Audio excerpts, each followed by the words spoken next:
sangat diperhatikan.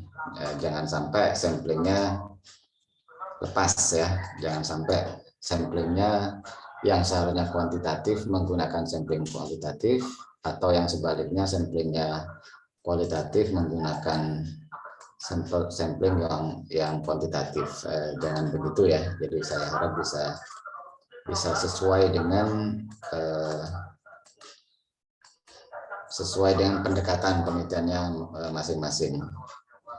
Sampling itu untuk peneliti secara umum, sampling itu adalah mengambil sampel secara umum. Jadi sampel itu adalah mengambil sebagian dari yang besar. Jika dalam kuantitatif selalu dikenal dengan istilah populasi dan sampel. Bagaimana sampelnya yang kecil, yang sedikit, bisa mewakili, bisa mengeneralisir populasi yang besar. Bagaimana misalnya populasinya 1000, diambil 10-25%, mayoritas buku-buku penelitian itu 10-25% untuk penelitian kuantitatif.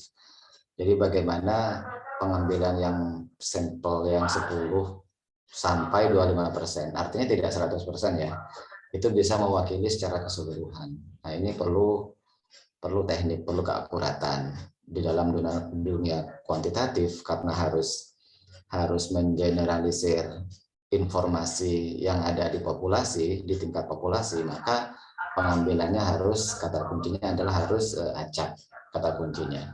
Jadi Bapak Ibu, jika kuantitatif harus acak, jika kualitatif tidak boleh acak. Nah, ini sangat mendasar sekali.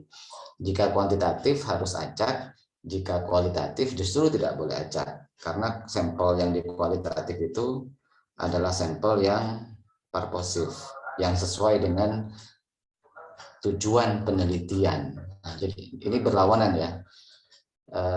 Bapak Ibu, misalnya satu kelas ya, satu kelas ini ya, saya melihatnya satu kelas Bapak Ibu semua. Satu kelas Bapak Ibu ini ada 20-30 orang misalnya. Jika penelitian saya penelitian kuantitatif, ingin meneliti di kelas Bapak Ibu, maka saya harus sangat hati-hati. Saya sangat harus hati-hati memilih sampel. Misal, kemampuan membaca Al-Quran mahasiswa MPI, UNC, Magister atau S2 MPI, UNC, Samarinda. Jika itu adalah penelitian kuantitatif, maka saya tidak boleh memilih Bapak Ibu sesuai dengan keinginan saya. Tidak boleh tiba-tiba saya pilih Pak Sofyan saja karena saya yakin ngajinya bagus. Pak Amiruddin saja karena yakin beliau sangat bagus. Pak Saifuddin juga saya pilih 3 orang. Penelitiannya kuantitatif. Nah, saya tidak boleh begitu. Jadi tidak boleh tendensius. Jadi tidak boleh memilih yang kelihatan. Kuantitatif itu pemilihannya harus random, tidak boleh tahu. Jadi jika saya ingin penelitian kuantitatif dan yang menjadi populasi adalah kelas Bapak Ibu, maka saya harus blind, buta ya, random, dipilih secara acak. Jadi untuk penelitian kuantitatif, saya tidak akan pernah tahu siapa dari Bapak Ibu yang menjadi sampel saya. Itu konsep dari penelitian kuantitatif. Jadi harus random. Tidak boleh sesuai dengan niat hati Bapak Ibu. Saya ingin melakukan penelitian calon istri idaman. Nah, tidak boleh saya akan pilih Ibu Rina misalnya ya, Ibu Marantika misalnya begitu sebagai calon istri idaman yang solehah supaya membentuk keluarga sakinah mawaddah warahmah. Tidak boleh begitu, nggak boleh tendensius ya. Jadi kalau penelitian kuantitatif saya harus tidak tahu siapa sampel saya, dan sangat bertolak belakang dengan penelitian kualitatif. Nah, kalau penelitian kualitatif dengan topik yang sama, saya ingin memilih topik penelitian saya adalah calon istri solehah. Maka Kalau dia penelitian kualitatif, saya wajib menentukan kriteria atau syarat. Itu yang menjadi purposive, syarat, kriteria, karakteristik sesuai dengan penelitian saya, yaitu ingin mencari calon istri yang soleha seperti apa ciri-cirinya. Nah, syarat ini harus masuk akal, secara akademik harus bisa dipertanggungjawabkan. Pertama, syarat yang akan saya pilih adalah pertama ya, misalnya ya, saya akan meneliti calon istri yang soleha atau calon istri idaman. Maka syarat pertama adalah perempuan ini atau wanita ini harus hafal 1 juz Al-Quran. Nah, itu syarat itu. Syaratnya harus masuk akal ya, harus saintifik syaratnya. Syarat yang kedua dan ketiga dan keempat dan seterusnya silahkan ditentukan sendiri. Jadi penelitian kuantitatif dan kualitatif itu perbedaan mendasar adalah yang kuantitatif itu random, yang kualitatif itu adalah purposive. Yang kuantitatif itu kira-kira, sampelnya itu disebut dengan probability, kemungkinan, sementara sampel yang kualitatif itu cenderung non-probabilities. Jadi probabilities itu maksudnya Bapak Ibu, sampel yang ketika diambil maka ada kemungkinan yang tidak terlibat di sampel maka jawabannya akan sama. Nah, itu probabilities namanya. Makanya kenapa lembaga-lembaga survei yang sudah sangat akurat, terpercaya, kredibel ketika pilgub atau pilpres, mereka sangat akurat menentukan hasilnya, kesimpulannya meskipun pilpres belum selesai. Karena penentuan sampelnya itu sangat hati-hati dan sangat dipertimbangkan dengan matang. Beda dengan yang lembaga survei yang tidak jelas. Nah, biasanya karena untuk kepentingan memilih atau mendukung calon tertentu sehingga tidak akurat hasilnya. Itu merepresentasi namanya. Merepresentasi probability, ada kemungkinan. Jadi jika salah menentukan sampel, maka kemungkinannya juga salah gitu. Jadi di penelitian kuantitatif itu jika Bapak Ibu melaksanakan dengan sangat benar-benar untuk penentuan sampel yang kuantitatif, maka ada kemungkinan meskipun dia tidak terpilih sebagai sampel, jawabannya akan sama. Nah, itu disebut dengan probability. Teorinya disebut dengan probability. Sementara yang kualitatif itu justru non-probability. Non-probability maksudnya adalah jika satu populasi itu saya pilih 1 atau 2, misalnya di kelas Ibu, Bapak Ibu, dengan tema wanita yang soleha tadi, maka sampel yang tidak terpilih itu, sampel yang terpilih dengan sampel yang tidak terpilih itu tidak ada hubungannya. Sampel yang terpilih tidak mewakili sampel yang tidak terpilih. Beda dengan yang kuantitatif. Jadi Bapak Ibu kalau yang kualitatif itu benar-benar murni kasusnya sangat spesifik atau sangat khas dan dia hanya bisa diberlakukan untuk sampel yang terpilih. Nah, gitu kira-kira. Makanya disebut dengan non-probabilities. Jadi ada 2 ya sasarannya. Secara sederhana yang kuantitatif itu selalu random dan yang kualitatif itu tidak random. Dan itu nanti hati-hati ketika Bapak Ibu melakukan pengambilan sampel di tesisnya. Yang random itu jenisnya ada lagi, ada 3 jenis paling tidak yang sampel random itu. Pertama yang simple random ya, yang sederhana. Jadi kalau sampel random itu sangat sederhana. Jadi benar-benar diacak dan kita pilih sampelnya. Kemudian yang kedua strata. Strata itu proporsional ya. Proporsional itu maksudnya jika penduduk Indonesia, penduduk Jawa itu 60% ada di Jawa, kemudian 40% tersebar di Sumatera, Kalimantan, dan Sulawesi, maka pengambilan sampelnya kan tidak boleh sama. Yang 60% itu di Jawa, 40% tersebar di pulau-pulau yang lain. Nah, itu tentu tidak adil jika pengambilan sampelnya, misalnya ini ya, survei untuk Pilpres.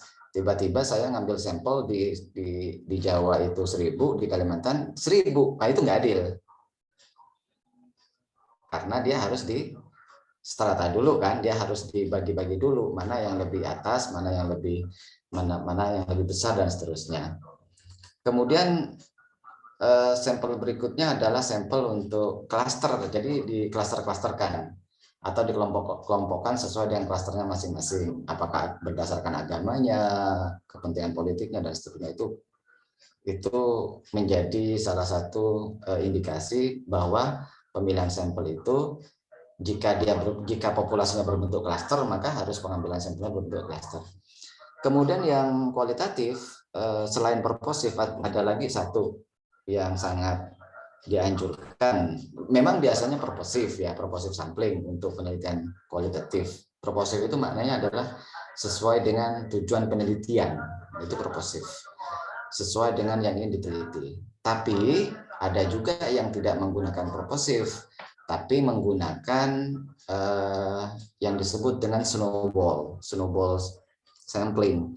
Bedanya adalah jika saya ingin melakukan penelitian, let's say taruhlah tadi yang misalnya calon istri yang soleha, maka jika saya menggunakan sampel yang purposive, saya itu sudah tahu persis gambaran karakteristik dari sampel saya. Jadi ketika kita sudah tahu gambaran secara utuh, secara baik, dan sampelnya sudah sangat jelas bahwa ini yang paling cocok, yang paling tepat sesuai dengan tujuan penelitian saya, maka itu disebut dengan purposive sampling. Misalnya saya ingin meneliti leader kepemimpinan humanis di Samarinda, misalnya begitu ya, misalnya kepemimpinan humanis di Samarinda, karena saya tertarik dengan pemimpin yang sangat humanis.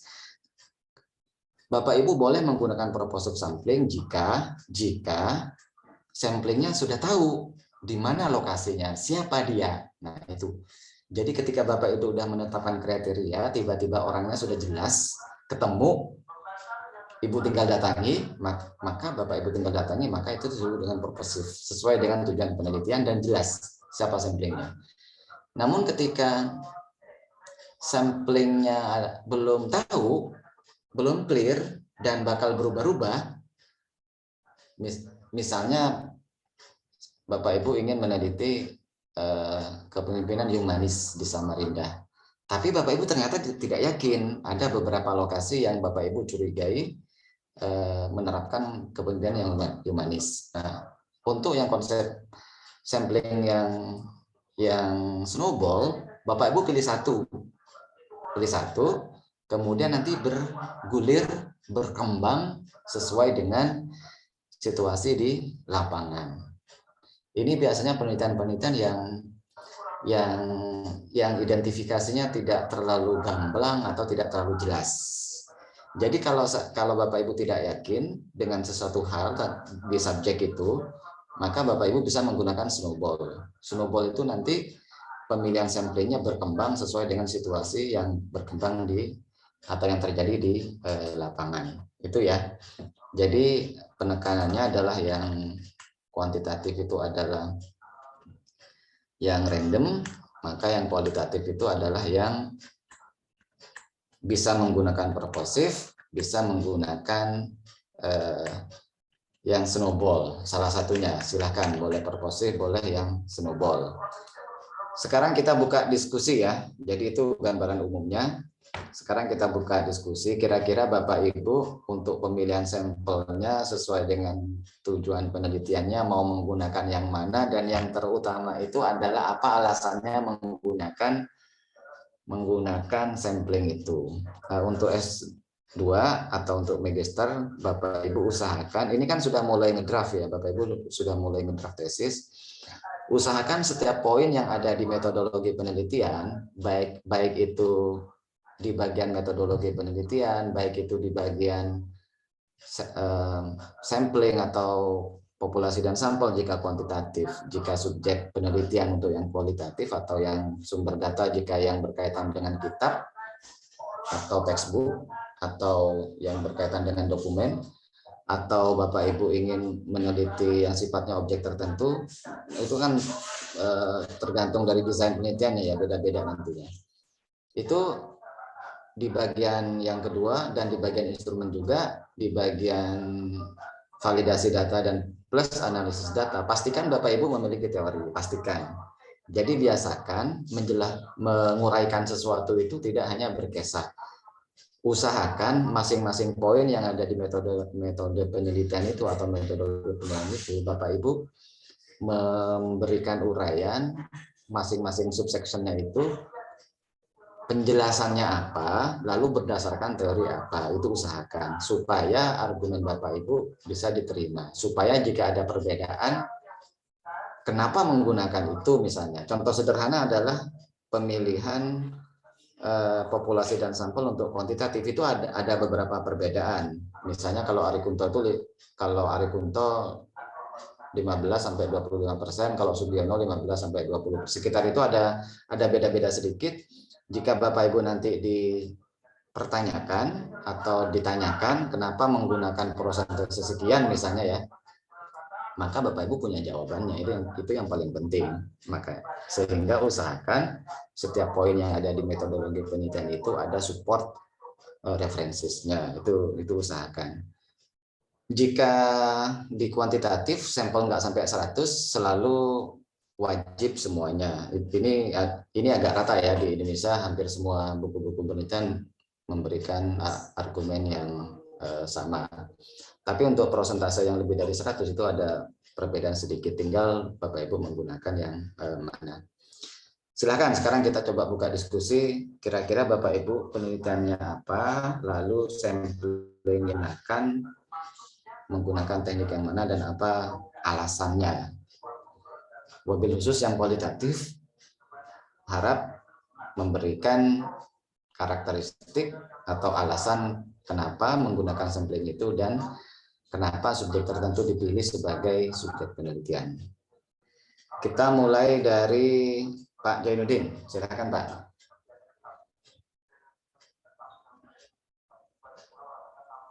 Baik, Assalamualaikum warahmatullahi wabarakatuh. Waalaikumsalam. Tadi berkenaan sampling, mungkin saya juga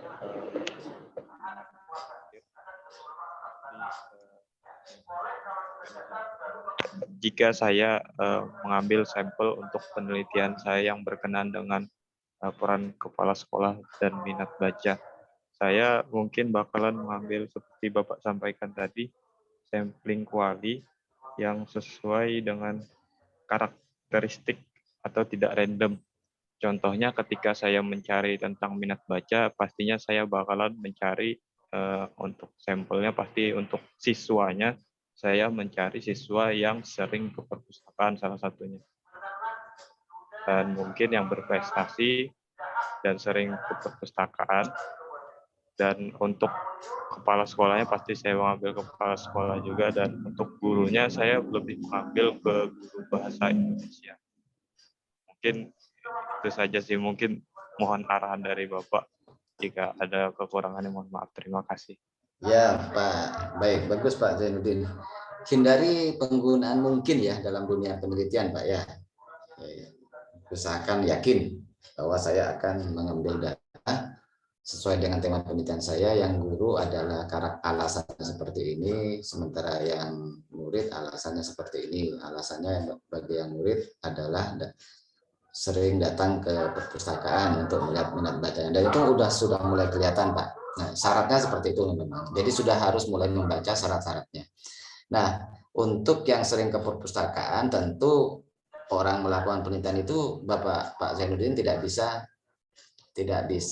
tiba-tiba nanyain siswa dan bertanya dan mengajukan pertanyaan, kamu berapa kali datang ke perpustakaan? Nggak bisa begitu Pak ya.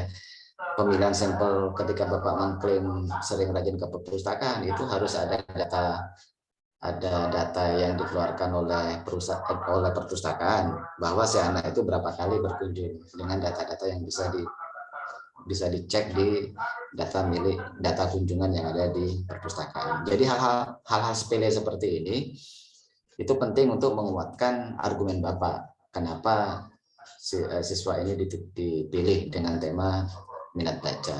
Penekanannya di situ Pak ya. Penekanannya di situ. Nanti silakan dieksplorasi lagi kira-kira kira-kira alasan apa yang membuat Bapak untuk sehingga memilih siswa atau murid tertentu sebagai sampel atau sebagai subjek penelitian. Baik, Ibu Marantika, silakan Bu.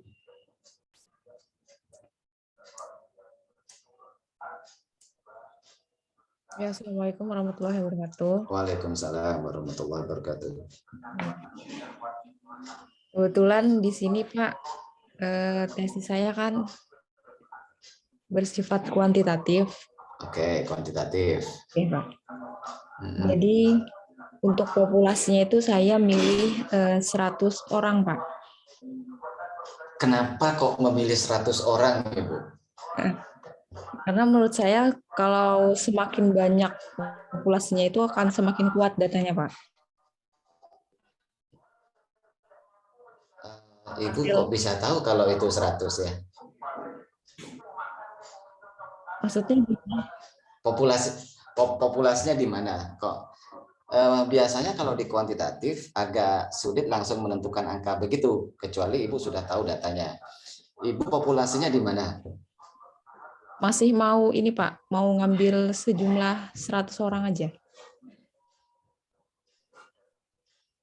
Ibu mau ngambil 100 orang. Alasan 100 orangnya dari mana? Supaya Alasan 100. apa hasil penelitian itu lebih kuat gitu, Pak.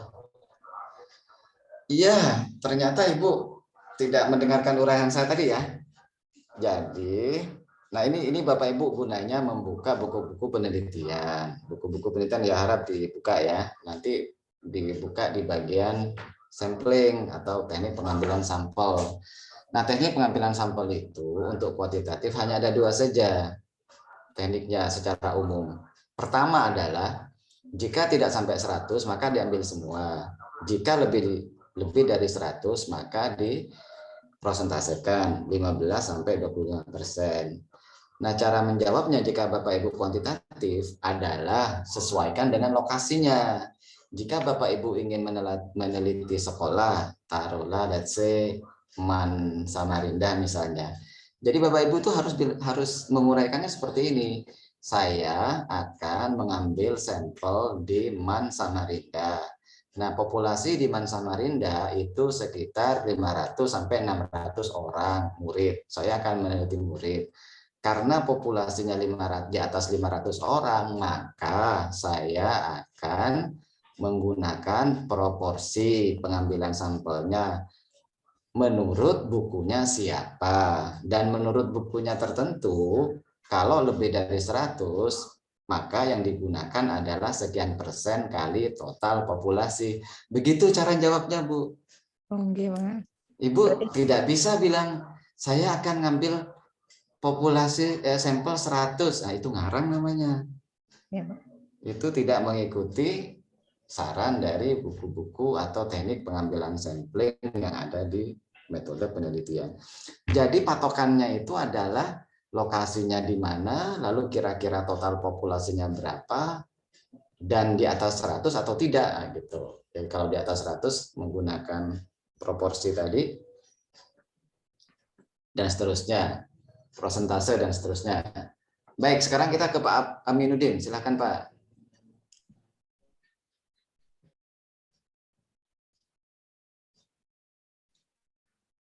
Baik, Pak. Dari judul yang saya ajukan kemarin, dari penelitian saya ini kualitatif, Pak. Oke, kualitatif. Ya, jadi di situ saya mengarah pada sosial atau situasi untuk kondisi di situ, Pak. Jadi antara situ saya mengambilnya itu lewat tempat dan aktivitas daripada siswa-siswa.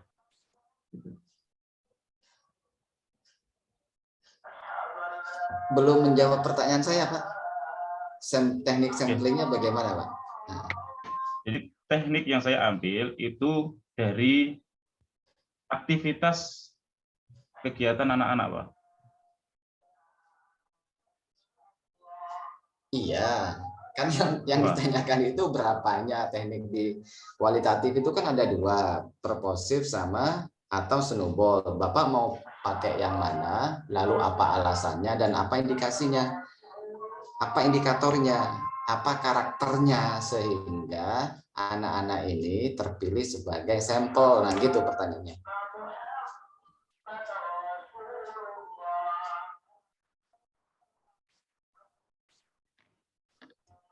Kita masih ada ya, kita berhenti sebentar ya.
Baik, kita kembali lagi. Nah, Bapak Ibu, sekarang saya sederhanakan ya. Kalau tadi masih agak bingung ya. Ini ada sudah beberapa orang, tapi sepertinya masih belum apa ya, belum paham betul apa yang saya maksudkan.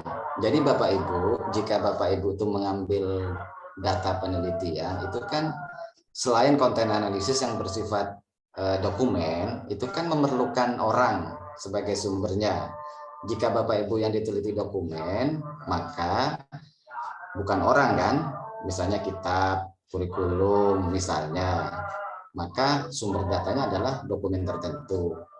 Jika Bapak Ibu penelitiannya adalah penelitian kebijakan, policy research, maka Bapak Ibu memerlukan dokumen sebagai sumber datanya. Tapi di luar penelitian dokumen atau di luar penelitian yang sifatnya konten analisis itu atau yang sifatnya kebijakan itu, Bapak Ibu kan butuh orang sebagai sumber pengambilan datanya, ya kan? Bapak Ibu butuh orang kan? Nah, dalam dunia kuantitatif dan kualitatif, ketika Bapak Ibu memilih orang sebagai sampelnya, ada dua hal yang berbeda. Jika di kuantitatif selalu random, jika di kualitatif ada dua opsinya. Bapak Ibu mau purposive sesuai dengan keinginan atau snowball yang berkembang begitu. Jadi kalau Bapak Ibu nanti penelitian kualitatif, Bapak Ibu cara menjawabnya adalah saya memilih yang mana, purposive kah atau snowball. Kemudian kalau saya memilih ini, alasannya apa? Untuk memberikan alasan, maka Bapak Ibu perlu menetapkan karakteristik atau kriteria pemilihan sampel namanya. Sampel itu terpilih karena memenuhi syarat tertentu. Contohnya Bapak Ibu ya, jika saya ingin meneliti kemampuan mengaji di kelas ini, maka ketika pemilihan sampel, saya akan menetapkan beberapa syarat. Misal syarat pertama, hafal 1 juz. Syarat kedua, pernah ikut lomba di tingkat minimal di tingkat kecamatan. Misalnya, syarat ketiga, pernah mondok atau pernah dapat sertifikat dari mana. Itu syarat namanya Bapak Ibu. Kriteria, indikasi, karakteristik tertentu sesuai dengan tujuan penelitian kita gitu. Masih belum paham ya? Mestinya sudah paham ya? Ya, Pak Amiruddin sudah paham, Pak? Silahkan diuraikan Pak Amiruddin kembali Pak. Kira-kira Bapak mau pakai yang mana? Lalu apa alasannya sesuai dengan tema penelitian tesis Bapak? Seseorang itu atau beberapa orang itu kenapa dipilih menjadi sampel gitu? Baik, terima kasih Pak atas waktunya. Jadi di sini saya mengambil ke persuasi Pak ya. Dari kegiatan-kegiatan kesiswaan itu, dari situ saya bisa mengambil kesimpulan bahwa kesiswaan itu kegiatannya berjalan, program-programnya berjalan. Ya saya ambil di situ Pak. Dari kegiatan-kegiatan itu saya bisa melihat proses dari anak-anak itu memperdalami atau mengambil kesimpulan dari bakat-bakat yang mereka miliki. Misalkan di sekolah anak-anak yang suka dengan PBB atau dengan pramuka, dia ikut kegiatan di pramuka, biasanya ikut tilawah, yang kegiatan. Jadi dari situ saya mengetahui bahwasanya kegiatan kesiswaan ini dari kesiswaan ini berjalan di situ. Ada poinnya di situ dari kesiswaan ini. Karena rencana saya yang saya IT ini tentang kesiswaan, Pak. Tentang kesiswaan ini. Dari kesiswaan ini saya bisa melihat berjalan apa program kesiswaan ini kan dari kegiatan anak-anak itu yang diikuti. Seperti itu, Pak. Ya, jadi intinya Bapak ini akan bertanya ke anak-anak atau kepada kepala sekolah atau kepada gurunya, Pak.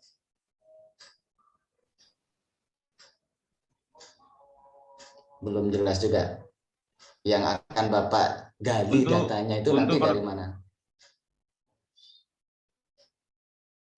Bapak nanti akan menggali data itu dari kepala sekolah.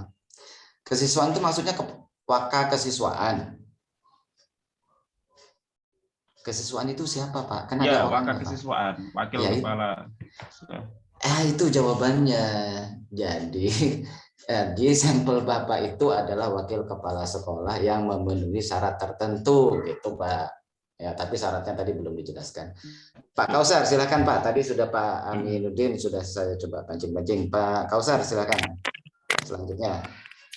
Saya akan mencoba. Baik, untuk judulnya kemarin saya kan tentang pengelolaan media pembelajaran, Pak ya. Jadi untuk samplingnya sendiri ini populasinya mungkin langsung ke sekolahnya, dan untuk metodenya sepertinya ini harus berurutan, Pak. Tidak bisa random sepertinya, Pak. Karena dari rumusan sendiri kan, dari rumusan masalahnya kan pertama ingin mengetahui asal dari mana si tadi pengadaan media pembelajarannya, kemudian pengolahannya, dan itu berarti harus berurut, dan akhirnya saya harus menggunakan metode kualitatif. Kemudian untuk teknik samplingnya tadi ini saya akan menggunakan purposive sampling sepertinya, Pak. Pak, izin bertanya, apakah boleh menggunakan 2 sampling, Pak, untuk ini? Ya, sebaiknya yang paling mendekati aja, Pak. Jika Bapak tidak terlalu yakin dengan sampelnya, karakteristik sampelnya, dan Bapak mencurigai bahwa nanti informasinya akan berkembang, sebaiknya gunakan yang snowball saja. Tapi jika kira-kira sampelnya itu sudah fix, nggak akan berubah, cukup purposive saja, asal kriteria atau syaratnya sesuai dengan tujuan penelitian Bapak. Oh iya, siap. Kalau ini sesuai dengan judul dan rumusan masalahnya, Pak, karena akan ada wawancara dengan Waka, jadi sepertinya snowball dulu, Pak, saya gunakan. Apa topik penelitian Bapak? Coba rumusan masalahnya Bapak. Jadi rumusan masalahnya sebentar, Pak. Tadi ada saya ketik, Pak. Jadi yang pertama itu bagaimana apa ya? Responnya lambat. Bagaimana sekolah mengadakan apa tadi namanya? Pengadaan daripada media pembelajaran. Kemudian bagaimana mengelola media pembelajaran yang sudah dimiliki oleh madrasah. Kemudian bagaimana cara pemanfaatan media pembelajaran di madrasah. Itu, Pak, untuk singkatnya yang masih saya tulis. Oke, jadi penjelasannya Bapak Ibu, Kenapa sih Bapak Ibu itu harus sangat paham tentang sampling ini?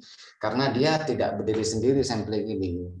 Pemilihan sampling atau pemilihan sampel ini juga sangat terkait erat dengan desain penelitian. Jika Bapak Ibu sudah menentukan dari awal desainnya adalah studi kasus misalnya, maka hampir pasti ya, karena studi kasus itu kan hanya berlangsung pasti Bapak Ibu memilih kasus apa, dan kasus tertentu itu kan pasti nggak akan berubah. Nah itu pasti purposive sampling. Tapi kalau penelitian Bapak Ibu cenderung ke fenomenologi misalnya atau deskriptif secara umum, itu bisa purposive, bisa juga snowball.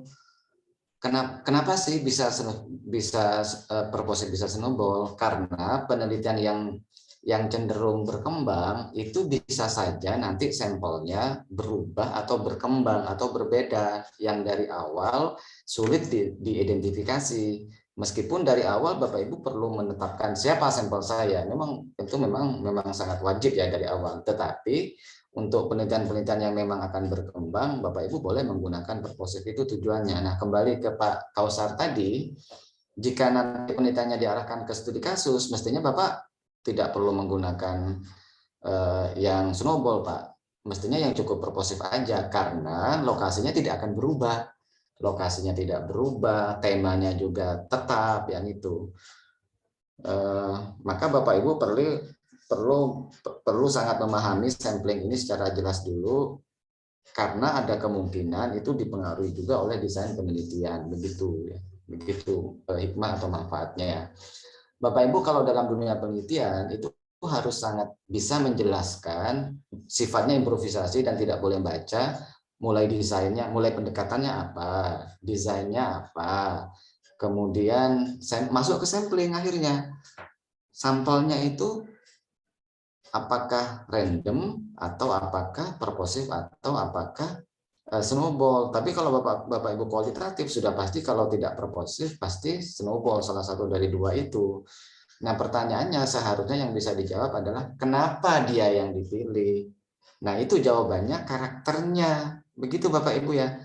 Bapak Ibu pilih purposive sampling itu, memilih sampel yang Bapak Ibu teliti, mau mewawancari orang itu tidak asal. Namun Bapak Ibu perlu menentukan syarat-syaratnya dulu, karakteristiknya dulu. Kenapa dia bisa terpilih? Sederhananya kualitatif itu seperti Bapak Ibu milih suami atau istri. Harus jelas kamu milih dia. Analoginya begitu sebenarnya. Kenapa dia pilih? Kalau di penelitian, kenapa dia beberapa orang ini terpilih sebagai sampel gitu. Oke, yang belum ada alasannya Pak Kausar. Kenapa Pak Kausar memilih beliau atau beberapa orang itu sebagai sampel? Baik Pak. Jadi tadi saya anggapannya tadi purposive sampling Pak ya, karena sudah pasti apa yang ingin diketahui seperti itu. Kemudian kenapa saya memilih yang pertama itu madrasah aliyah negeri. Jadi kalau madrasah aliyah kan banyak Pak di Samarinda, jadi ingin kita kerucutkan saja. Kemudian untuk samplingnya tadi itu lebih kepada waka siswa tadi Pak, yang lebih karena beliau lebih memahami daripada sarpras yang ada di sekolah, seperti itu. Nah setelah itu kan kita adakan wawancara dan dokumentasi untuk memastikan apakah sesuai dengan apa yang sudah kita laksanakan wawancaranya tadi dengan beliau, seperti itu sih Pak. Oke, lumayan. Jadi syarat yang Bapak pilih kenapa dia terpilih adalah waka kurikulum atau waka kesiswaan. Waka kesiswaan Pak biasanya. Waka kesiswaan karena terkait dengan apa yang Bapak ingin teliti. Nah, itu maksud saya itu syarat ya. Maksud saya itu adalah syarat kenapa seseorang dipilih menjadi sampel atau dipilih menjadi sumber data penelitiannya. Saya harap Bapak Ibu bisa memilah ya. Ada dua kubu di sini. Jika yang kuantitatif itu acak, maka yang kualitatif itu purposif. Jika yang acak itu nggak perlu syarat tertentu, yang penting diacak. Sementara kalau yang kualitatif itu perlu syarat-syarat tertentu. Kenapa seseorang itu dipilih?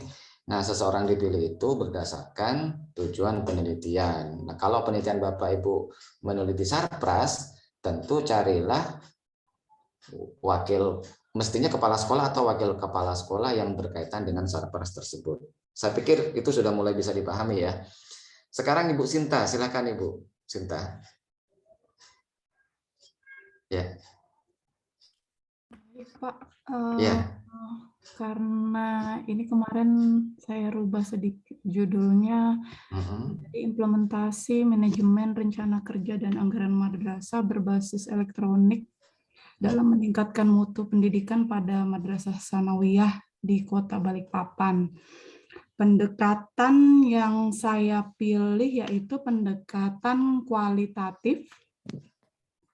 Nah, ini diharapkan dengan melaksanakan metode ini, saya akan memperoleh gambaran yang utuh dan secara detail langsung dari sumbernya di lapangan, khususnya di Madrasah Sanawiyah Kota Balikpapan. Kemudian untuk mendapatkan gambaran data yang akurat itu, maka akan dilakukan pendekatan hubungan yang interaktif dan tatap muka. Kemudian saya akan melakukan tekniknya wawancara, studi dokumentasi, dan observasi. Adapun teknik yang digunakan adalah purposive sampling, di mana saya akan memilih samplingnya yaitu pengelola aplikasi Erkam, terdiri dari kepala madrasah, kemudian bendahara, dan operator. Begitu mungkin ya, Pak? Nah, itu lumayan. Oke. Ya, itu baru Bu jawaban. Jadi, alasan mendasar kenapa bendahara, operator itu dipilih karena mereka adalah pengelola Erkamnya. Oke, ya, itu baru jawaban, Bu. Itu baru informasi yang akurat kenapa Ibu menggunakan purposive sampling, sebab sesuai dengan tujuan penelitian Ibu. Nggak mungkin Ibu meneliti, yang diteliti adalah pengelolaan Erkam, tapi yang diteliti sumbernya murid, kan nggak mungkin Bu ya? Atau orang tua juga tidak mungkin. Nah, ini penekanan saya yang penting Bapak Ibu semua ya, pastikan memenuhi syarat untuk penelitian kualitatif, kenapa mereka dipilih sebagai sampel dan apa syaratnya. Cukup mengganggu ketika beberapa mahasiswa sering saya mendengar ujian komprehensif dan ditanya kenapa mau meneliti kepala sekolah tertentu, lalu jawabannya adalah karena saya kenal dengan kepala sekolah itu, karena kepala sekolah adalah keluarga saya, karena kepala sekolah rumahnya dekat saya. Nah, itu yang tidak boleh Bapak Ibu.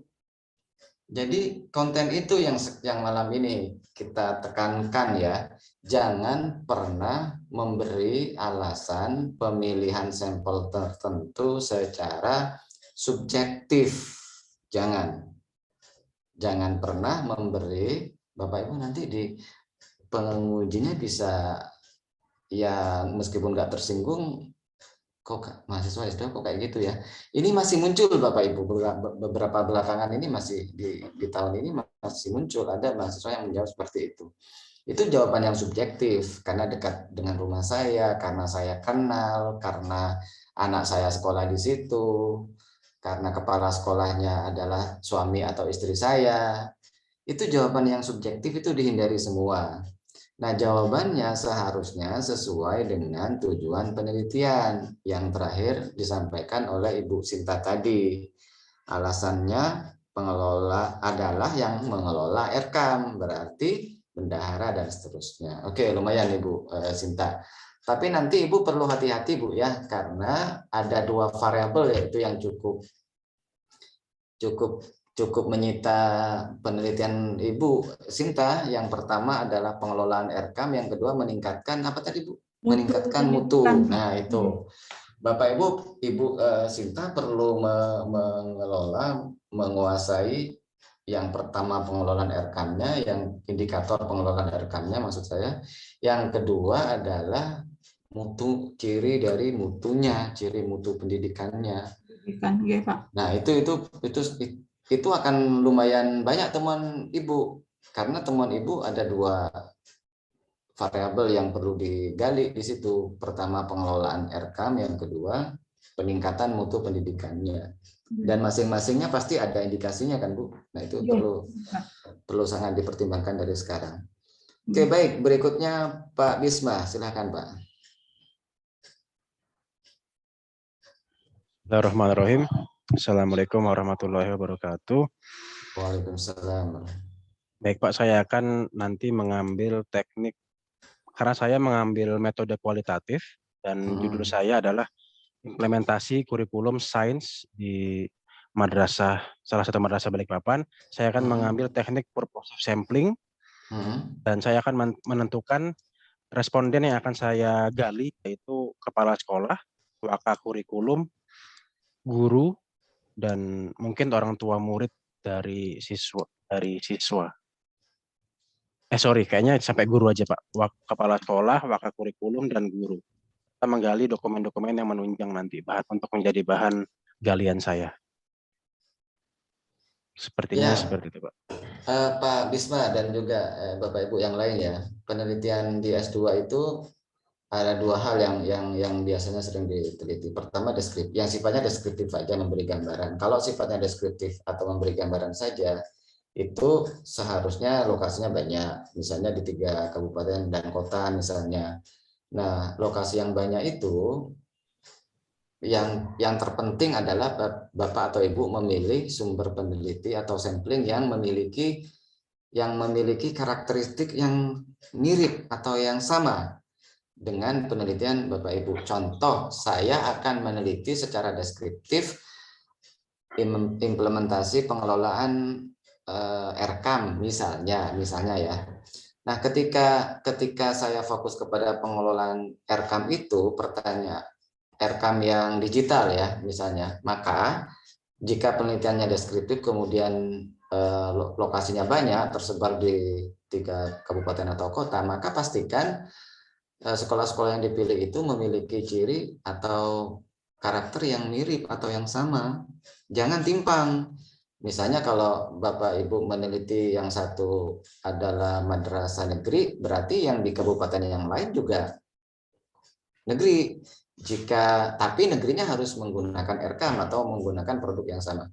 Jika yang diteliti adalah swasta, berarti karakternya juga harus swasta juga atau yang mirip menggunakan aplikasi yang dimaksud. Di situ perlu kehati-hatian, jangan asal comot ya. Satunya madrasah, satunya sekolah umum, satunya MTS, satunya SMP, satunya SD. Itu perlu kehati-hatian di situ. Jika sifatnya deskriptif, karena deskriptif itu kan ingin memberi gambaran secara umum tentang sesuatu hal, tentang fenomena tertentu. Kalau deskriptif biasanya dia permukaan saja informasinya. Berbeda dengan studi kasus. Jika studi kasus, maka pastikan dari awal Bapak Ibu benar-benar kasusnya nggak ada di tempat lain, hanya ada di situ. Gitu, itu penekanannya. Jadi si kasusnya ini benar-benar di tempat lain tuh nggak ada. Misalnya pengelolaan kurikulum wira swasta. Kalau di Samarinda itu yang kuat itu misalnya yang sekolah Kristen Asisi itu ya. Misalnya, atau di tempat lain yang memang memiliki karakter pengelolaan kurikulum sejenis, tapi dia hanya satu-satunya. Nah, itu harus sangat dicek dulu Bapak Ibu. Jika Bapak Ibu mengklaim itu studi kasus, perlu dicek dulu, perlu diklaim dulu. Ini nanti berimbas kepada samplingnya masalahnya, pengambilan sumber pemilihan sampelnya sangat ditentukan dari itu. Jika studi kasus, maka samplingnya harus sangat-sangat, karakternya harus sangat-sangat kuat dan harus betul-betul rinci begitu ya, yang kira-kira tidak ada di tempat lain, hanya ada karakter unik khasnya hanya ada di lokasi itu. Itu syarat untuk dilakukan studi kasus. Maka Bapak Ibu boleh sebenarnya hanya meneliti di satu sekolah yang sederhana pun boleh, asal cirinya, karakternya, keunikannya memang tidak ada di tempat lain, hanya ada di situ. Tidak harus paling mahal, tidak harus paling kaya, tidak harus paling unggul, namun berkarakter. Nah, itu intinya, berkarakter. Pemilihan sampelnya juga yang berkarakter gitu. Baik, itu ya Pak Bisma ya, nanti bisa diperhatikan lebih lanjut. Baik, Pak. Berikutnya Pak Ahmad Sofyan, silakan Pak. Ya, baik, terima kasih Ustadz. Assalamualaikum warahmatullahi wabarakatuh. Waalaikumsalam warahmatullahi wabarakatuh. Jadi sesuai dengan judul yang kami angkat itu tentang pola pengelolaan sumber daya manusia terhadap pengembangan lembaga RA di Kutai Barat. RA. Okay. Nah, itu salah satu di antara rumusan masalah itu adalah bagaimana pola pengelolaan sumber daya manusia dalam mendukung pengembangan lembaga RA. Kemudian ada juga apa saja kiat-kiat yang dilakukan dalam pengembangan sumber daya manusia dalam mendukung pengembangan RA, dan bagaimana faktor-faktor yang mempengaruhi dalam pengelolaan sumber daya manusia dalam pengembangan lembaga RA. Nah, ini rumusan masalah yang sementara ini yang kami coba angkat terkait dengan objek penelitian tadi. Jadi terkait dengan itu kami akan menggunakan teknik purposive sampling. Nah, alasannya kenapa? Karena saya melihat di dalam pengembangan lembaga RA ini ada orang-orang yang memiliki peranan penting di dalamnya itu, diantaranya kepala RA, ya, kemudian juga guru-guru, yayasan, bahkan juga aparat atau petinggi di lingkungan sekitar itu. Karena memang lembaga RA ini memiliki sarana yang memang dibandingkan dengan yang lain itu ada kelebihannya adalah mendapatkan bantuan berupa gedung yang dari PNPM, Pak. Nah, itu. Jadi salah satu lembaga yang mendapatkan hanya RA Al-Amanah itu satu-satunya di Kutai Barat. Nah, jadi saya melihat dari situ, maka ini menjadi sesuatu yang saya lihat ada kelebihan tersendiri dibanding RA lain, makanya saya coba angkat ya, menggunakan yang teknik sampling purposive tadi. Artinya orang-orang tersebut sudah secara nyata dalam pandangan kami itu memang ada keterhubungan di dalam proses perkembangan lembaga-lembaga itu, Pak. Oke, menarik. Itu Pak, sementara. Oke, baik Pak Ahmad. Saya kira ini juga terjadi ke Bapak Ibu yang lain ya, dan yang paling dekat Ibu Sinta. Saya kira ibu-ibu, Bapak Ibu yang lain juga ada kemiripan mengenai cara merumuskan judul ini. Bapak Ibu tentu berbeda ya. Jika judulnya pengelolaan SDM di RA Bontang dengan pengembangan SDM dalam pengembangan RA, itu beda, dua hal yang berbeda loh ya. Itu dua hal yang sangat berbeda ya. Dua hal yang sangat berbeda. Jadi saya kira juga ini akan sering terjadi dan sering lepas terhadap mahasiswa-mahasiswa yang sedang menulis tesis.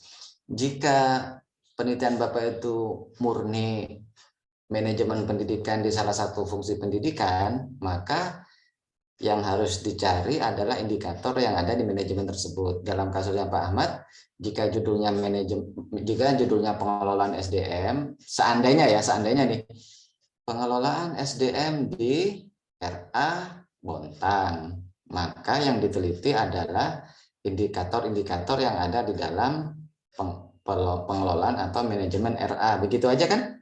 Jadi yang masuk ke dalam pengelolaan SDM itu apa sih? Indikatornya apa sih? Nah, itu yang diteliti.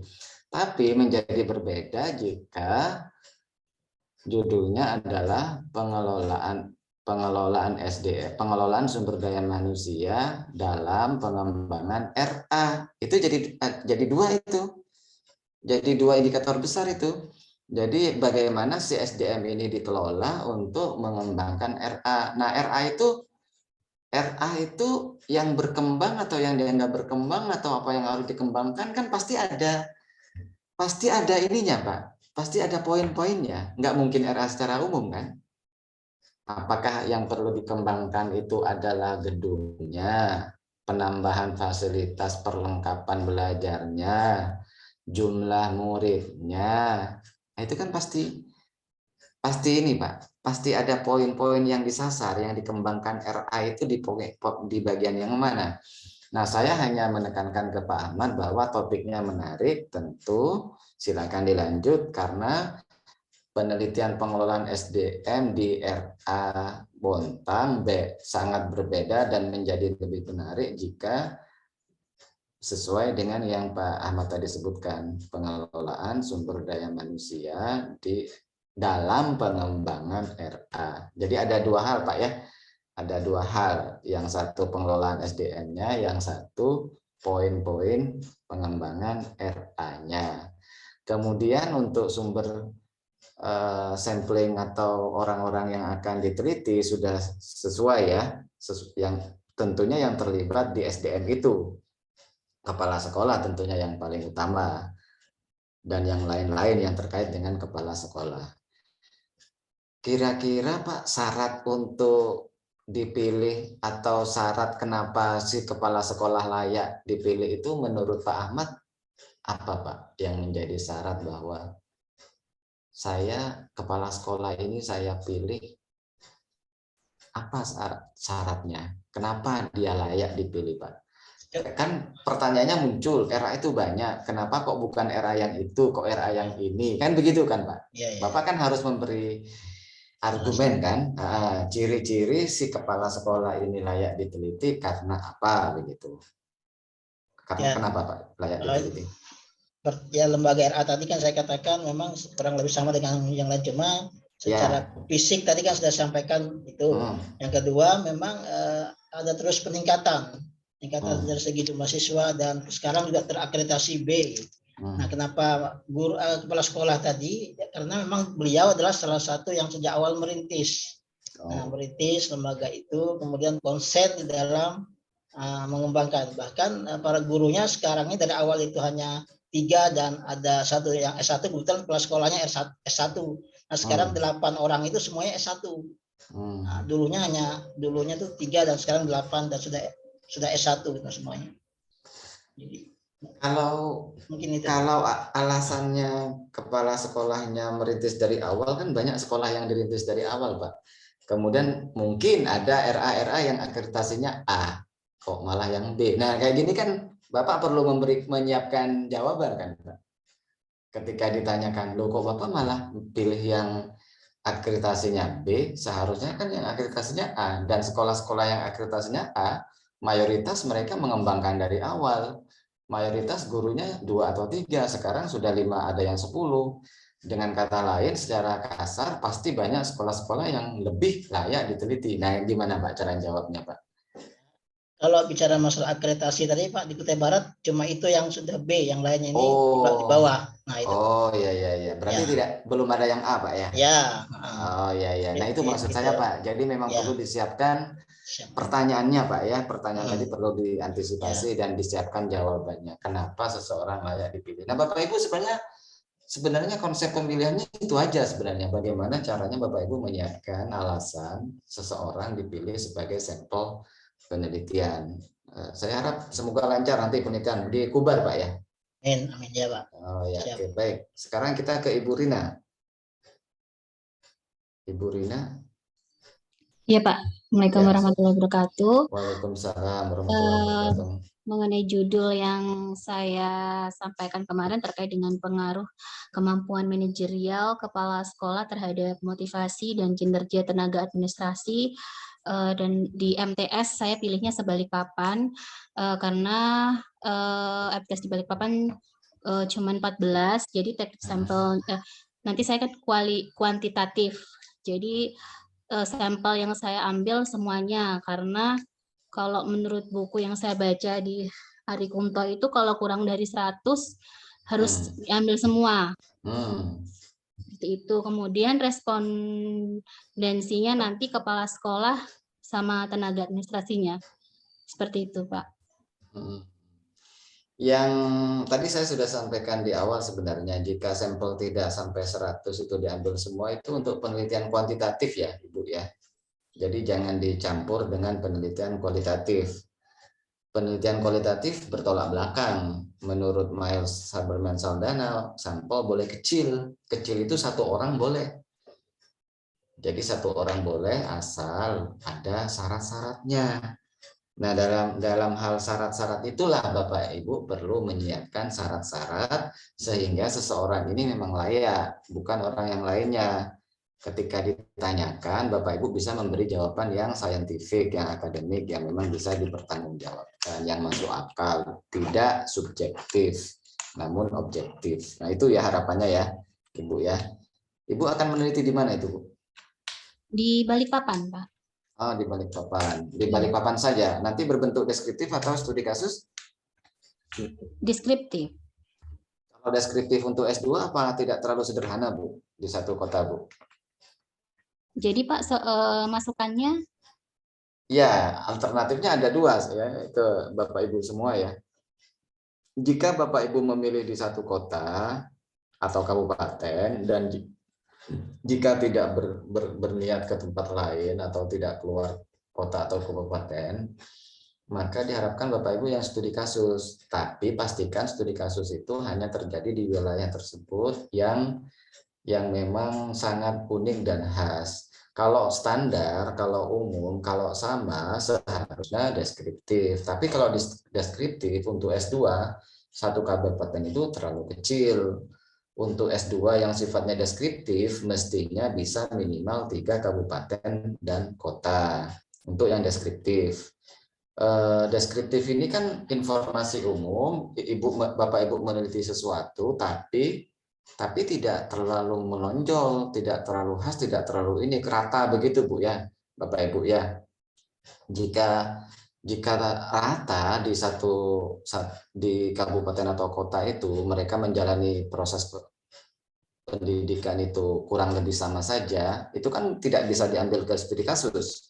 Sebab kan studi kasus kan harus sangat khas, harus beda kan. Jika terlalu rata, terlalu umum, untuk sekelas S2, saya sangat menyarankan Bapak Ibu lintas kabupaten dan kota. Jadi perlu mencari teman yang di Samarinda, Kubar, atau Balikpapan atau Kutim, sehingga penelitian deskriptifnya menjadi lebih luas. Dan memang untuk sekelas S2 perlu belajar untuk keluar dari kabupaten atau dari kota Bapak Ibu. Kecuali memang Bapak Ibu menemukan satu sekolah di kabupaten atau kota Bapak Ibu itu memang sangat beda, sangat khas, sangat unik. Boleh unik itu menonjol, boleh unik itu bagus, boleh unik itu prestasinya banyak, boleh unik itu sesuatu yang sangat berbeda sekali. Contohnya berbeda dalam banyak hal. Misalnya, ini contoh kecil ya. Misalnya ada sekolah di kabupaten atau kota Bapak Ibu yang ketika merekrut guru SDM, maka si guru ini wajib hafal 1 juz contoh ya. Dan seandainya kasus ini nggak terjadi, hanya terjadi di sekolah tersebut, nah itu layak diteliti dalam bentuk pengelolaan SDM-nya. Gitu. Atau ada satu sekolah yang kira-kira gurunya itu wajib giliran khutbah misalnya, atau ngasih kultum setiap minggu secara bergiliran yang di sekolah lain nggak ada. Nah, itu juga layak diteliti untuk pengelolaan SDM-nya. Atau Bapak Ibu mau melihat ada satu sekolah yang ketika si gurunya ini berprestasi di bidang agama, kemudian ditambahi gajinya misalnya, honornya dan seterusnya, penghargaannya. Nah, itu juga bisa diteliti. Namun pastikan keunikan ini, kekhasan ini memang tidak terjadi di tempat lain, itu usahakan. Maka kalau Bapak Ibu menemukan contoh seperti itu, 1 orang kepala sekolah, 1 orang guru layak diteliti. Maksud saya, sampel kecil boleh begitu. Namun syaratnya tadi ya, sangat khas banget gitu. Sekarang kita lanjut ke Ibu Ernilia Handayani. Assalamualaikum warahmatullahi warahmatullahi wabarakatuh. Waalaikumsalam warahmatullahi wabarakatuh. Jadi judul yang akan saya angkat itu tentang manajemen pendidikan keterampilan, professional skill di masa keterampilan dan riset Samarinda, Pak. Jadi untuk populasi I-nya akan saya gunakan purposive sampling karena ini masalah manajemen, otomatis yang saya wawancara itu ya kepala sekolah, kemudian guru bidang keterampilan tersebut, dan sebagian siswa, Pak. Nah, kenapa saya mengambil MAN 1? Karena memang kebetulan MAN 1 ini berbasis keterampilan, Pak, satu-satunya di Samarinda. Jadi saya ingin tahu bagaimana sih manajemen mereka mengatur vocational skill-nya di sekolah tersebut. Nah, seperti itu, Pak. Menarik, ini di MAN 1 yang mana, Bu? Samarinda atau di mana, Bu? Itu Samarinda, Pak. Samarinda. Samarinda itu MAN 1 berbasis keterampilan ya, berbasis skill ya. Keterampilan dan riset, Pak. Keterampilan dan riset. Oke. Ibu mau masuk ke mana, Bu? Mau masuk ke manajemen kurikulumnya atau mau masuk ke manajemen pembelajarannya? Saya mau masuk ke manajemen kurikulumnya, Pak. Oke, menarik. Saya harap Ibu bisa mengelola ya, nanti ya, melihat mengelola benar-benar meneliti dengan maksimal bagaimana pengelolaan kurikulum yang khusus berbasis keterampilan tadi. Itu saya harap bisa menarik, menurut saya sangat menarik itu, Bu. Masa menarik. Kurikulumnya levelnya dari POAK-nya semua, Bu, ya, mulai dari planningnya, implementing, actuating, controlling, sampai controlling. Ya, sampai evaluasinya juga, Pak. Sampai evaluasinya, sampai monef-nya. Ya, karena mau dilihat kelulusannya seperti apa kalau nanti memungkinkan, Pak, sampai ke sana. Karena kan ini kan masih ini, Pak, ya. Kalau bisa lengkap sampai monef, Ibu bisa memberi sumbangan terhadap akreditasi di MAN itu, Bu. Kan itu sangat bagus, saya pikir bagus. Silakan dilanjut, Bu. Saya kira sudah sangat menarik ya, sudah cukup jelas. Kalau MAN 2 bukan berbasis skill, Bu, ya, di Samarinda ya. Bukan, Pak. Kalau tidak salah cendikia begitu, Pak. Berbasis. Oke. Ya, alasannya masuk akal. Agak mengganggu ya suara dari Ibu. Tapi saya kira sudah cukup jelas. Baik, makasih, Bu. Sekarang ke Pak Darmawan Daud. Ibu oke. Unmute, di mute. Pak Darmawan silakan di unmute, Pak. Baik, Assalamualaikum warahmatullahi wabarakatuh. Waalaikumsalam warahmatullahi wabarakatuh. Baik, terima kasih Bapak atas waktunya. Insya Allah penelitian kami nanti yaitu kualitatif. Adapun teknik penelitiannya sampling, purposive, insya Allah. Sampling yang kita ambil nanti diantaranya adalah unsur pimpinan, karena memang unsur pimpinan ini kan karena yang kita teliti ini sistem pendidikan. Sistem pendidikan. Iya, baik. Nah, perpaduan sistem pendidikan khalaf dan salaf, yang pendidikan untuk pondok dan pendidikan modernnya jadikan satu. Nah, sehingga kita ambil sampling unsur pimpinannya. Yang kedua, yang pertama yaitu unsur pimpinan, diantaranya pimpinan pondok itu sendiri. Yang kedua, untuk yang ke madrasah itu adalah direktur pendidikan dan kepala madrasahnya. Nah, karena memang unsur pimpinan ini kan mengetahui seluk-beluk atau mengetahui semua cara ya bagaimana memadukan antara dua pendidikan khalaf dan salaf tadi itu, Pak. Pak, Bapak cenderung meneliti kurikulumnya atau cenderung atau apanya yang diteliti, Pak? Kurikulumnya, Pak. Berarti bukan sistem pendidikan, karena sistem pendidikan itu tidak sebatas kurikulum, tapi semua yang terkait dengan pendidikan itu satu kesatuan yang utuh. Jadi kalau kita mau meneliti sistem pendidikannya berarti keseluruhannya gitu, Pak, ya? Betul. Dan berbicara sistem pendidikan itu untuk personelnya, kalau kita pertanyaannya adalah sumber data penelitian atau sampling penelitian, maka sistem pendidikan itu tidak hanya guru, Pak. Semua yang terlibat di sekolah, mulai guru, kepala sekolah, pendidik dan non pendidikan, termasuk orang tua, termasuk juga pejabat yang terkait, misalnya Kanwil, itu harus diteliti. Jika yang diteliti adalah sistem pendidikan, karena sistem pendidikan itu kan masih global dan tercakup dengan berbagai macam pihak, tidak hanya satu pihak saja. Kalau Bapak meneliti di sekolah berarti tidak akan mengcover yang lain, dan itu bukan sistem pendidikan. Itu bisa diambil secara spesifik tadi. Mungkin kurikulumnya, mungkin bisa saja kurikulumnya gitu. Kalau yang kami teliti sistem pendidikan di salah satu pondok pesantrennya aja Pak, tidak. Cuma satu pondok pesantren yang kita teliti gitu loh Pak. Ya, tetap namanya bukan sistem pendidikan Pak. Kalau Bapak ingin melihat ciri khas dari si pondok pesantren itu. Tapi nggak apa-apa. Kalau Bapak mau meneliti lebih, intinya kalau pendidikan itu lebih luas gitu aja sih Pak. Lebih global. Dan banyak unsur di dalamnya. Sistem pendidikan itu ya ada kurikulum, sistem informasi manajemennya, sistem kelulusan, sistem kemahasiswaan, sistem guru pendidikan kependidikan. Gitu. Jadi di dalamnya pasti mencakup semua hal yang terkait dengan pendidikan itu bisa jalan atau tidak. Keuangan juga. Boleh silakan, tapi lebih luas, lebih banyak. Bisa dipikirkan dari sekarang apakah memang mau yang luas sehingga mengcover semuanya. Luas tentu bagus karena mengcover semuanya kan Pak, jadi tahu semuanya kan, tahu banyak hal di pondok tersebut. Silahkan jika memang ada kemungkinan Bapak bisa mengumpulkan data yang relatif luas, silahkan. Tetapi jika nanti kesulitan waktu harus lulus cepat, tenaga, uang dan seterusnya, saya sarankan sih sistem kurikulumnya, karena tadi kan perpaduan dua kurikulum kan sebenarnya itu yang ingin diteliti kan. Jadi kalau kita berbicara ciri khas pendidikan, yang kelihatan itu memang kurikulumnya Pak, dan kurikulumnya menunjukkan apakah dia menggunakan kurikulum pondok saja atau umum saja atau gabungan dari keduanya atau mengadopsi dari Timur Tengah misalnya, itu akan kelihatan nanti. Begitu. Jadi silakan aja yang umum atau global, tapi pekerjaan yang lebih banyak atau yang spesifik.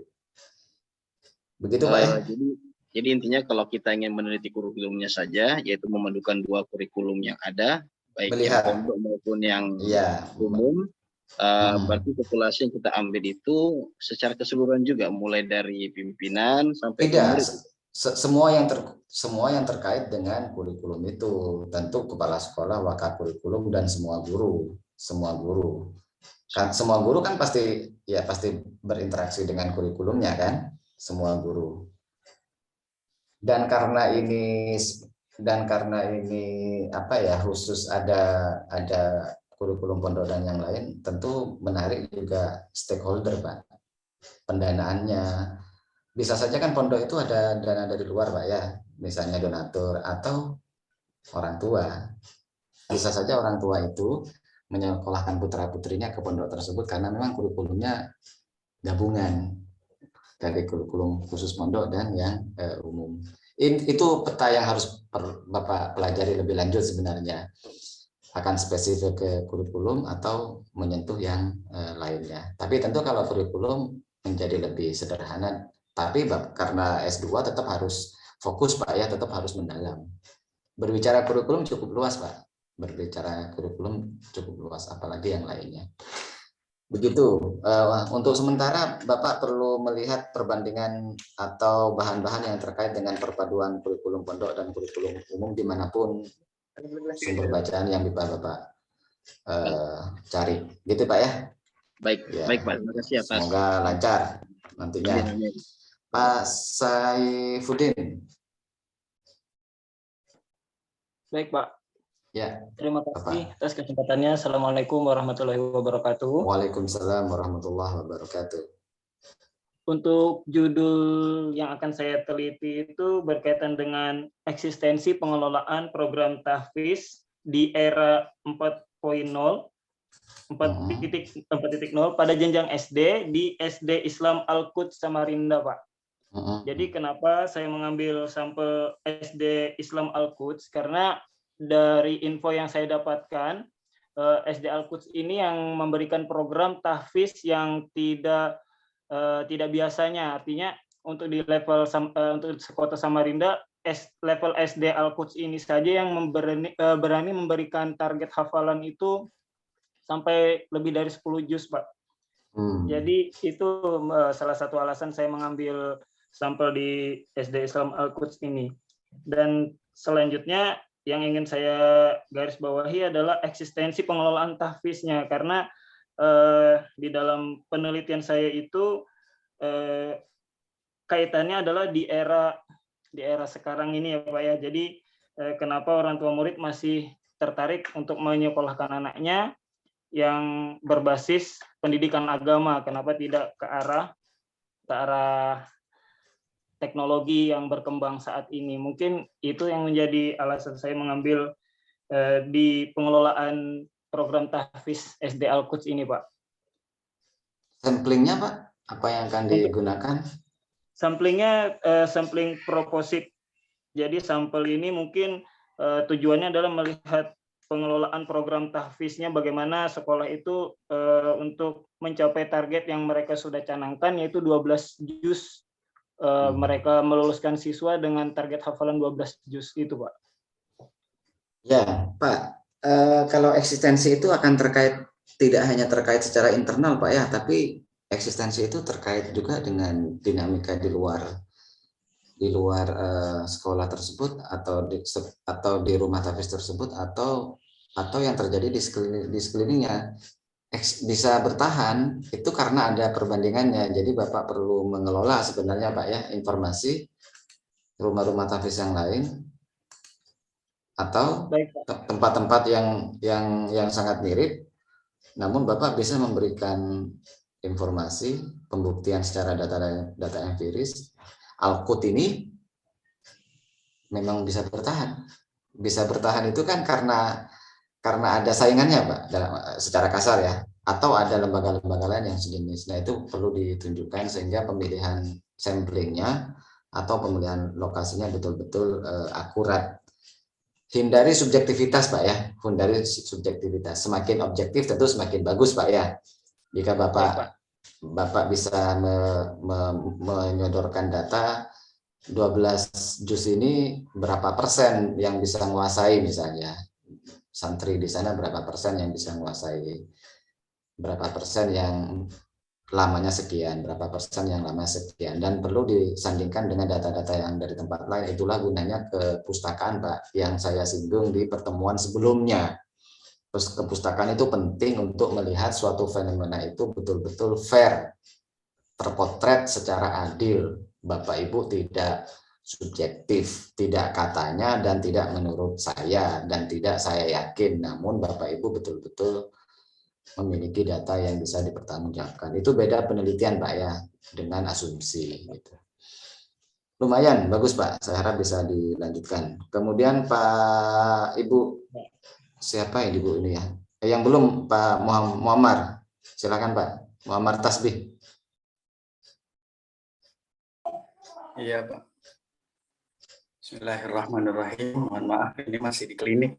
Oh, ada yang sakit, Pak. Tidak usah dipaksa, Kak. Pak, kalau Bapak lagi ada keluarga yang sakit, Pak. Baru ngelahirin istri. Tadi, oh, alhamdulillah. Alhamdulillah. Tapi putra putri yang keberapa ini, Pak? Putra ke-6, Pak. Putra yang ke-6. Putra yang ke-6, alhamdulillah, banyak sekali rezekinya. Ini perencanaan masih seperti kemarin, yaitu saya masih tertarik dengan pondok-pondok pesantren yang melaksanakan pendidikan gratis itu, Ustaz. Oh, iya. Pada dasarnya kan kalau kita nyantri, jauh lebih banyak biaya yang dibutuhkan. Betul. Secara pribadi kami pun masih ngabdi di pondok pesantren yang digratiskan. Walaupun itu hanya sebatas biaya pembangunan, SPP, dan lain-lainnya, mereka hanya wajib membayar biaya buku, kemudian seragam. Ya. Dan pimpinannya bukan saya sendiri pimpinannya, tetapi kakak saya. Namun kalau ditanya itu, ini sebenarnya biaya dari mana? Dia cuma mengatakan itu Allah yang punya tanggungan. Nah, ini saya tertarik untuk meneliti hal ini untuk regenerasi selanjutnya itu bisa memahami seperti apa sih ini bisa dilanjutkan.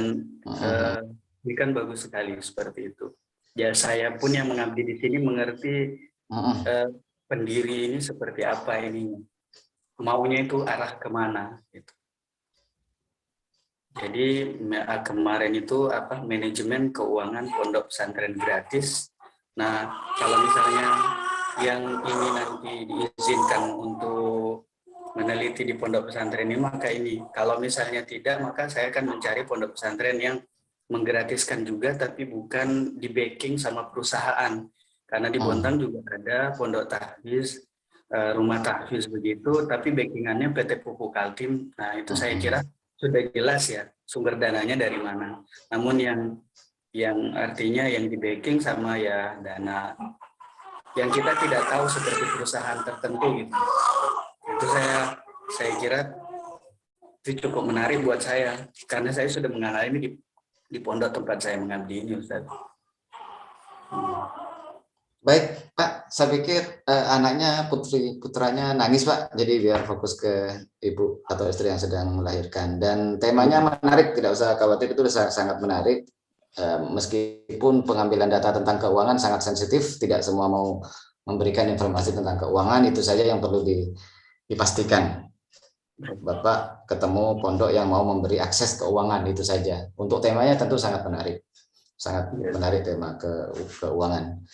Baik Bapak Ibu, saya kira itu akhir dari pertemuan kita malam ini. Semuanya sudah saya tanyakan. Saya selalu berharap Bapak Ibu ada progres setiap pertemuan. Pastikan poin-poin di setiap pertemuan itu menambah pengetahuan Bapak Ibu, sehingga ke depannya pastikan ketika Bapak Ibu presentasi, maka topik yang sudah dibahas disampaikan, ya.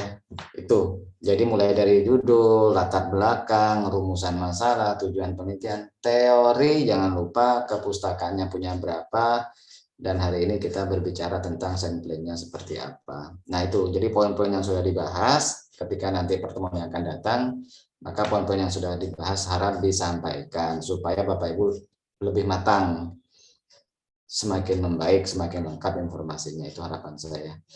Terima kasih. Kita sama-sama membaca hamdalah, alhamdulillah rabbil alamin. Semoga pertemuan